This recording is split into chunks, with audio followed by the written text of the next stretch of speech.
election now, though. Georgia voters are just shattering early voting records. We're sitting at 3.2 million early voting ballots. That is almost half of all registered voters. It is, and the other half probably going to turn up next Tuesday. Right. State officials say that they are ready. Atlanta News First reporter Abby Kasuris joining us live from the state capitol. And Abby, Georgia's top officials say they know they're going to face a lot of scrutiny next week, no matter who wins.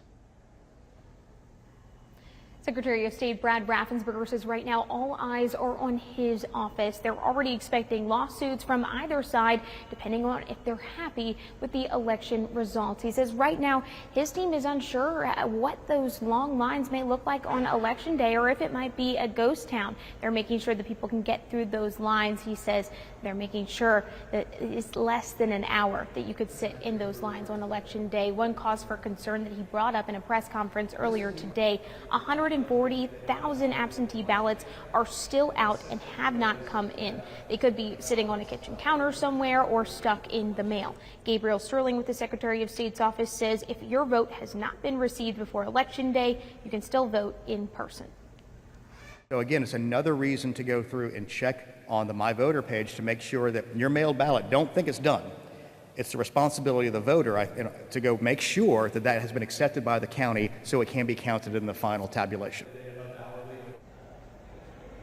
The Secretary of State's office says that they have ramped up both physical and cybersecurity protocols in the coming couple of years. And actually, they were able to thwart some foreign hackers on September 14th within a matter of minutes. Live tonight at the state capitol, Abby Kasuris, Atlanta News First. Thank you, Abby. Meantime, the candidates are making their final push, their closing argument in these last remaining days as President Biden tries to walk back comments he made, seemingly calling Trump supporters trash. Jared Hill reports from Ohio.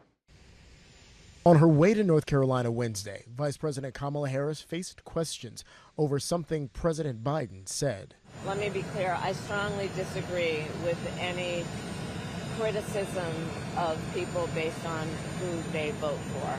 Her campaign is taking heat for Biden's reaction to an insulting comment made by a comedian at former President Donald Trump's Sunday rally, who called Puerto Rico an island of garbage. The only garbage I see floating out there is his supporters. His demonization of seen as unconscionable, and it's un-American. Later, Biden clarified on social media, saying he wasn't talking about all Trump supporters, just referencing the comedian's rhetoric as garbage. Still, Trump quickly seized on the comment. Remember Hillary, she said deplorable? Garbage, I think, is worse, right? Harris is trying to keep focus on the message of her closing argument speech delivered last night in the same spot Trump addressed supporters on January 6th. Unlike Donald Trump, I don't believe people who disagree with me are the enemy. Speaking in Allentown, Pennsylvania Tuesday, which has a large Puerto Rican community, Trump tried to court Latino voters. I will deliver the best future for Puerto Ricans and for Hispanic Americans. One state over from Pennsylvania, increasingly red Ohio isn't a presidential battleground, and Democratic Senator Sherrod Brown is in a tight race for re-election. I'd like to see Congress or Senate stay in the Democratic hands.